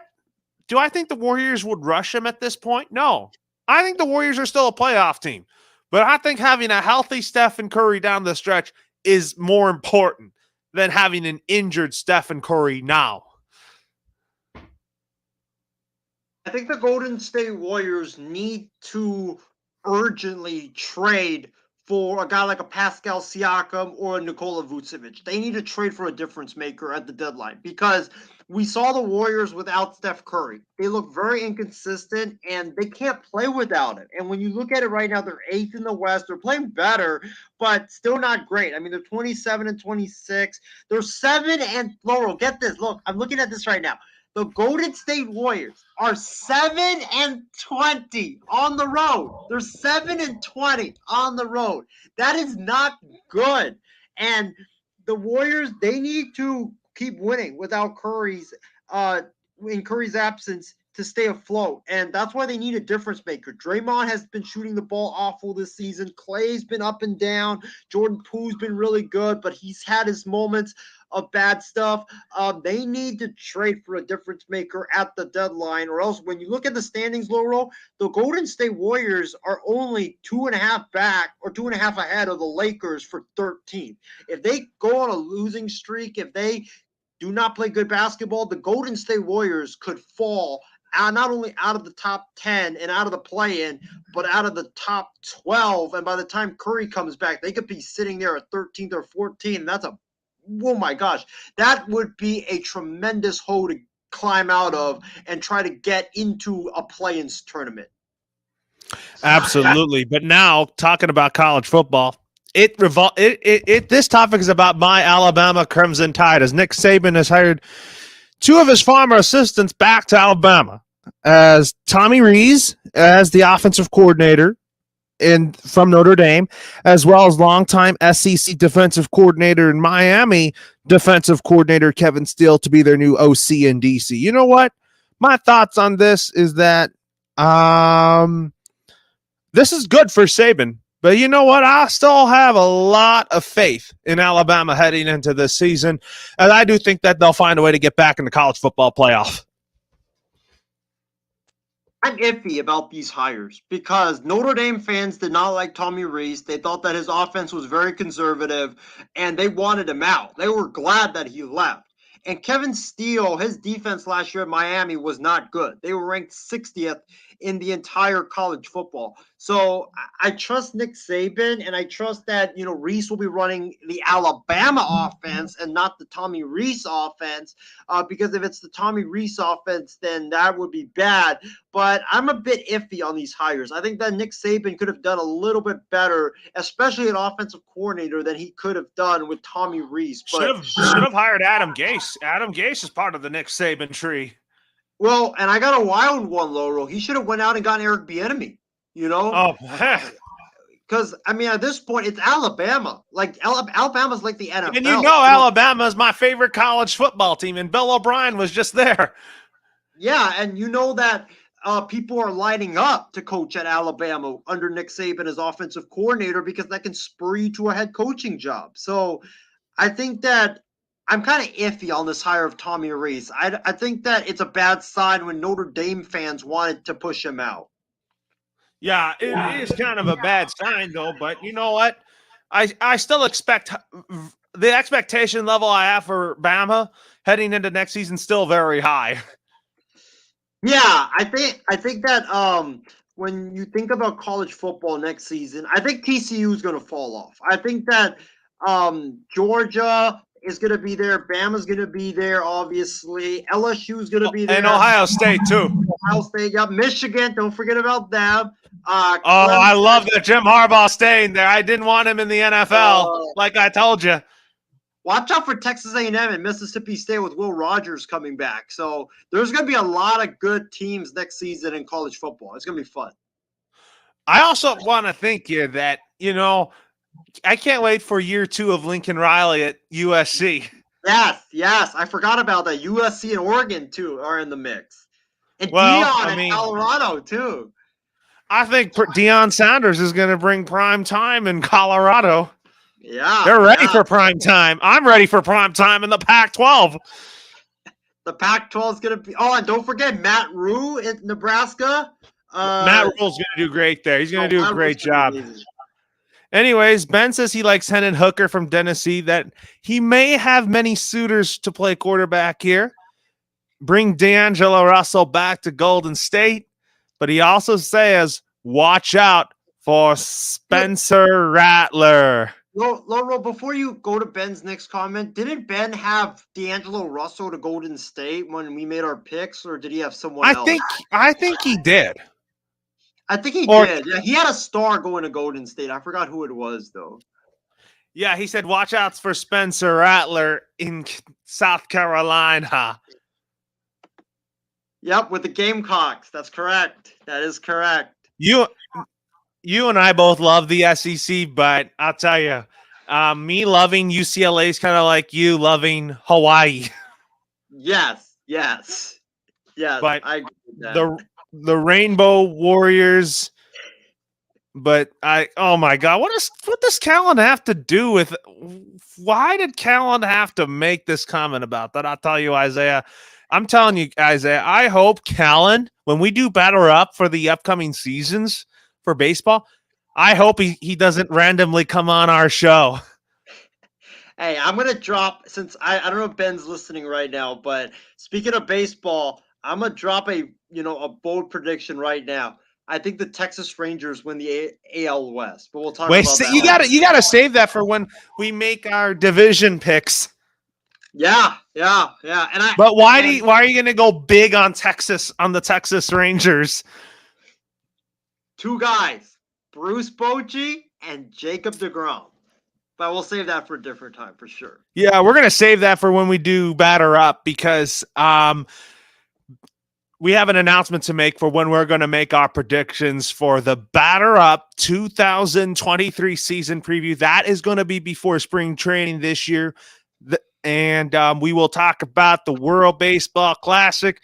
And we will also kind of talk about who's going to win each award, from Rookie of the Year to Manager of the Year, Cy Young, NL MVP, AL MVP, and managers on the hot seat that I have for you. Like, I have a big list. One of them, I don't mean to spoil it for you, Isaiah. One of my names that I have on my hot seat list for baseball heading into this next season, one of them is Aaron Boone of the New York Yankees. Hey, that's not shocking whatsoever. But since we're kind of giving a little bit of spoiler and a hint to our viewers right now, Loro, you might walk off the set on me on this, and I'm being totally serious. Name one manager on your list that's going to be on the hot seat this season. I put Aaron Boone on there for obvious reasons. Can't beat the Astros. He's a puppet to Brian Cashman and Hal Steinbruner, and he makes terrible in-game decisions. Well, before I give that, I just want to say this because I know Ben is probably still listening right now and he's probably going to be in shock. But I truly mean this. I think the Oakland A's make the playoffs. I think the Oakland A's. Isaiah, you are out of your mind right now, man. As a wild What the heck? You are out of this world right now. I have the A's. I have the Oakland A's being a 100-loss team. Well, I'll tell you why when we do our predictions later in February. But in terms of the manager,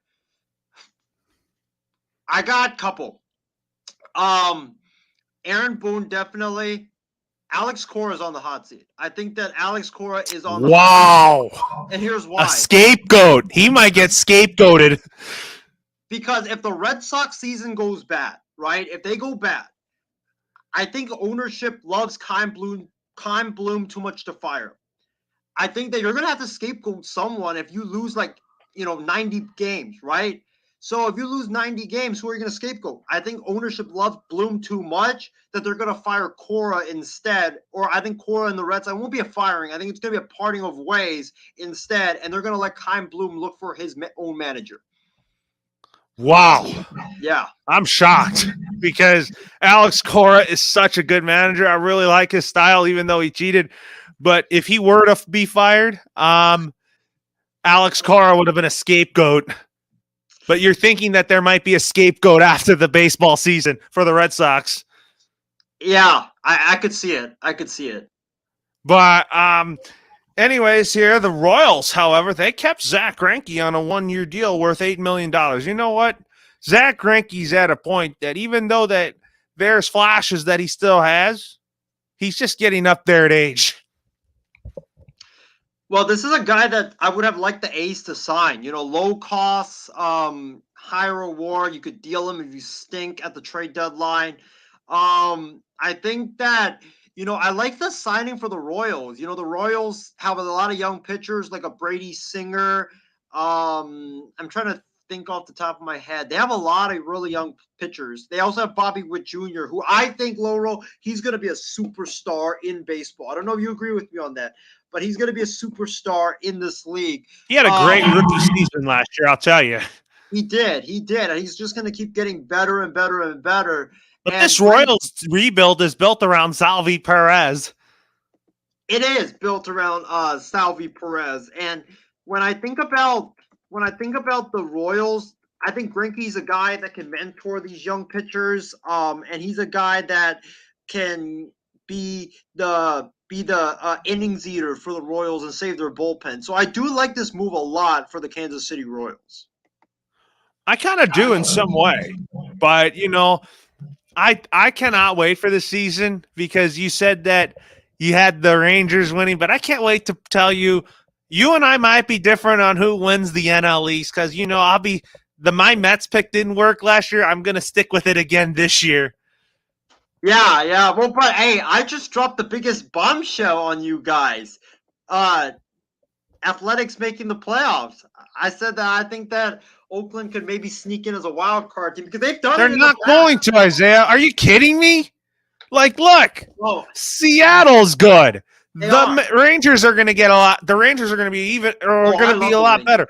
The Astros are still the better team in that division. You know that. Well, here's the thing.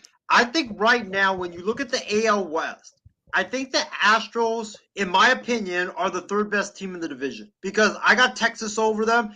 And Houston, remember, they lost Justin Verlander. He's gone. They have Urquidy still. They have Framber Valdez. They got Jose Abreu. I think he makes their lineup even stronger and better. Their lineup is going to be great, but I don't know if they can pitch. That's my biggest concern about the Astros. Their ace is going to be Lance McCullers Jr., who I like a lot. I think Valdez is good. Yes. Javier is good. Yep, I think I have faith in this young rotation that the Astros have, led by McCullers. But but when you match up with the Rangers, though, Jacob deGrom, Andrew Heaney, Nathan Eovaldi, John Martin Perez. Martin Perez. Yep. I mean I think the Rangers rotation. And then the Rangers lineup is still good. I'll tell you that. But I like their young third baseman Josh Jung. Oh yeah, he's good. He's good. He's going to be a rookie to watch. They still might get Max Kepler too because they needed an outfielder. Oh man, look, you're not going to trade Albombe. No, you won't. You won't. You're not going to trade Adolis Garcia for Kepler. No, I'm not thinking that. No, but I think they need a left fielder. I think that's what they need. They need a left fielder to fortify this team. Make it a balanced lineup. Like, I'm not putting Nathaniel Lowe third after Seager. If you look at my Rangers projected lineup right now, my top three is Simeon leading off, then Kari Seager batting second, and then Adolis Garcia hits third. Yeah, I think that could be the lineup. And then Nathaniel Lowe will hit fourth. He's the cleanup man in the lineup. Yeah, and Nathaniel Lowe just came off a Silver Slugger type season. He's a good sneaky hitter. I've watched him play. He's really good. Pesky, very pesky. He's pesky, but yes, I wonder if you trade Leody Taveras, if he's a trade chip. You would trade him for Max Kepler? I'm thinking that, or maybe Brian Reynolds.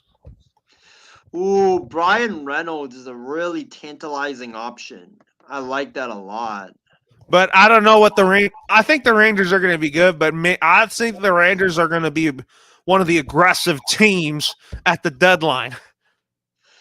Yeah, we'll see what happens. I think I'm looking forward to this baseball season, though. Me too.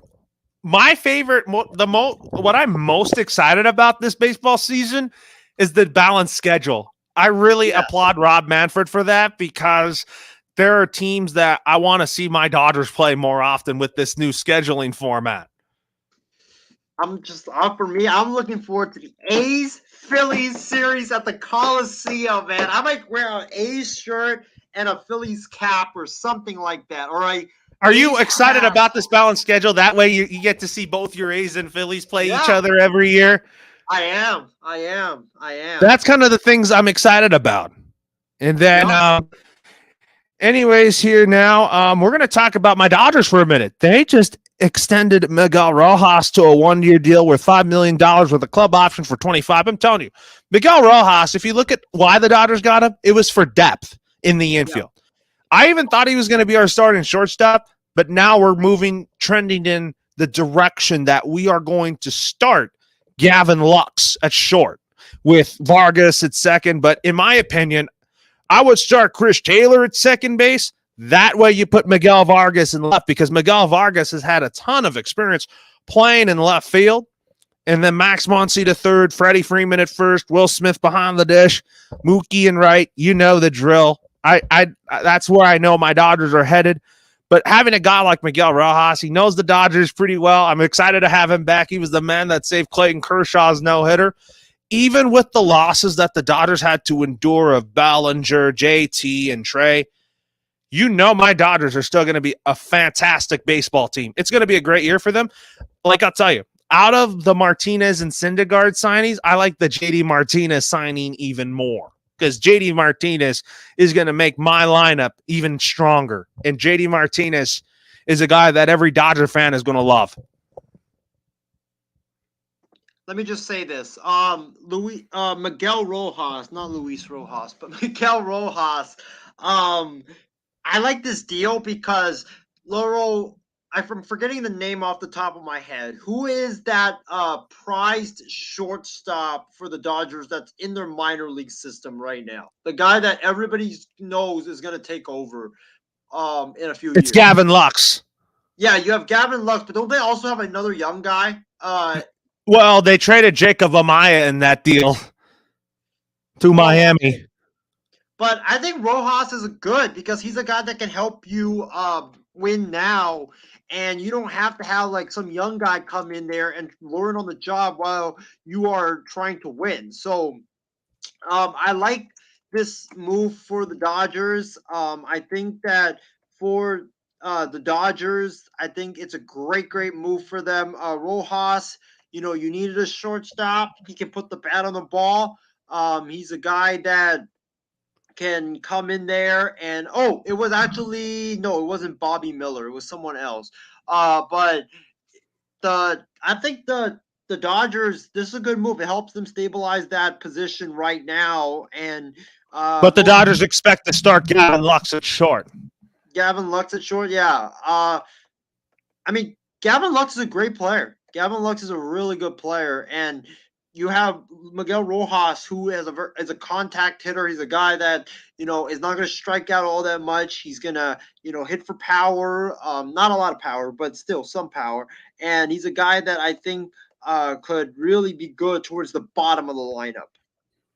Yeah, I think he will be. I mean, he's a guy that's great defensively, but at the same time, even though I disagree with the Dodgers starting this prized rookie and Miguel Vargas at second, I have him in left. Vargas, that's the guy. Yep, that's the guy. I said Miguel Vargas at second, but I kind of don't agree with it because I want him in left field because I said that he's had a history playing there in the minors. That's why I prefer Chris Taylor to play second. Yeah, I mean, I think Miguel Vargas. Remember, we talked about Miguel Vargas, and I said that I thought Miguel Vargas was a guy that was too. I thought Miguel Vargas was going to be. He debuted in August 3rd, and he did. And I do think he's going to be a stud. He's going to be great for us. I agree with that, but I think if you talk about who I think's going to win NL Rookie of the Year, Miguel Vargas is right now my favorite to win that award. He's your favorite? Yeah, I'm picking Miguel Vargas to win the National League Rookie of the Year. Yeah, and he might win it, but I think Rojas stabilized the infield for the Dodgers. I love this. There's two Miguels there, Rojas and Vargas, but I'm more excited about Miguel Vargas and out of the guys we have, James Outman, I expect to kind of over him to win the starting center field job over Trayce Thompson because Trayce Thompson's a guy that even though I like him to play every day, he's not a guy that necessarily plays every day. He's a guy that is going to play when he needs to and a guy that's going to cash in opportunities. I'm thinking about him right now. It might have been James Outman, that guy that I was like, yeah, you can't have him be your starting shortstop. Well, James Outman's an outfielder.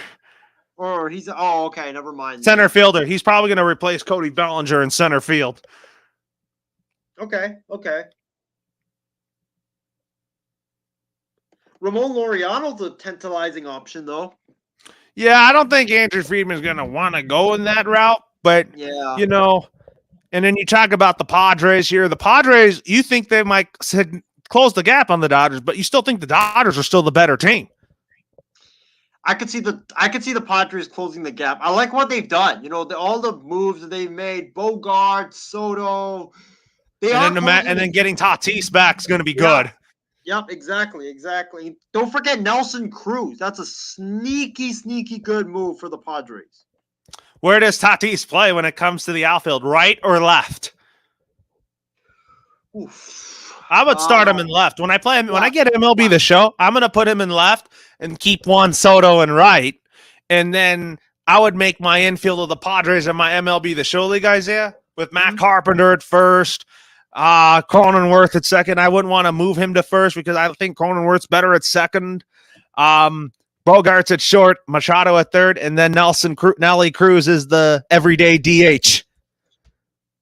Yeah, I love that lineup a lot for the Padres. No, I'm talking about the Padres infield defense, and I don't agree. I wouldn't platoon Carpenter and Cruz at DH because when I get MLB The Show 23 next month, I want to put both Carpenter and Cruz in the same lineup. That way, lineup for sure. That way, I put Carpenter at first, Nelson Cruz at DH, at catcher. Austin Nola's not an everyday guy. Capiasano, he's a platoon guy. Capiasano's more the guy that has the brighter future behind the plate. Yeah. And you got to give him more starts over Austin Nola. That's what I think. And then obviously Trent Grisham's in center. Trent Grisham, He's a guy that is fast. He can cover great ground there. But talk about those Dodgers-Padres games this year. I'm really excited about those matchups this year. They're going to be like Chiefs and Broncos. It's going to be a legendary matchup. Dave Roberts versus Bob Melvin. Crazy. I mean, I like Bob Melvin in San Diego. I thought he did a great job down there. But anyways, Isaiah, it's been a great show. Some final thoughts for you. So Extra Point will be on Tuesday the 7th at 8:30 Pacific time to preview Super Bowl 57. And then we will have Batter Up on Thursday, February 23rd to preview the 2023 MLB season, which we will have our predictions ready for all of you. And we will also talk about, by the way? When is that? February 23rd is right. Batter Up 2023 season preview. And I cannot wait for that. I'll be messaging everybody on that group chat for that because we're going to be talking about the biggest storylines that we like this past off season, division picks, also basic division picks, and then you talk about the second place or third place team that's going to make the playoffs and all that. We'll label it as a wild card team, and we go from there. Isaiah, what are your final thoughts? My final thoughts is this was definitely one of my favorite shows that we've done here on the IM6 Network and the MI6 Network. Great edition of Sports Weekly tonight. Thank you to Ben for for coming on the program with me and Lauro. I know he had to leave a little bit early because he lives on the East Coast, so it's getting late out there. But thank you, Ben, for jumping on and tuning in the rest of the show and commenting. Thank you to Edward. Thank you to Chardot. Thank you to Christy. Thank you to Casey. We haven't seen you guys in a long time. Thank you to Callan as well. It's great to have a Callan sighting for the first time. He better not tell Callan this. He better not be appearing on a Batter Up show when you and I are on talking about on the 23rd. You better tell him. Don't come on our preview show on the 23rd to abruptly say, Isaiah. I will let him know. I'll let him know that for sure. But thank you to Callan for tuning in. Thank you to everybody for tuning in. I'm looking forward, Lauro, to the trade deadline. It's one of my favorite times of the year. We are going to have a lot of trades, I'm pretty sure, go down at the trading deadline. Hopefully it's a great trade deadline. Hopefully Rob Pelinka wakes up and the Lakers make a lot of moves, but it's going to be fun, man. Tuesday, you've got Lakers Thunder. Then you got the trade deadline. There's a lot of stuff going on, man, and I cannot wait. Have a good night, everybody, and we leave you with this. But I said, if you gave me Mahomes, if you gave me Lamar Jackson with his great legs and Mahomes' great arm, or you gave me Baker Mayfield, who would I want? I would want Baker Mayfield, and the reason why is because Baker Mayfield... I really think that now this is the worst case scenario for the San Francisco 49ers, is that they're going to have to cut ties with Jimmy Garoppolo if I were them. What? Oh my God! Whoa, man! In any event, Kyle Gibson is definitely my NL Cy Young Award winner. Rock on, Gibson. And even no way! Oh my God!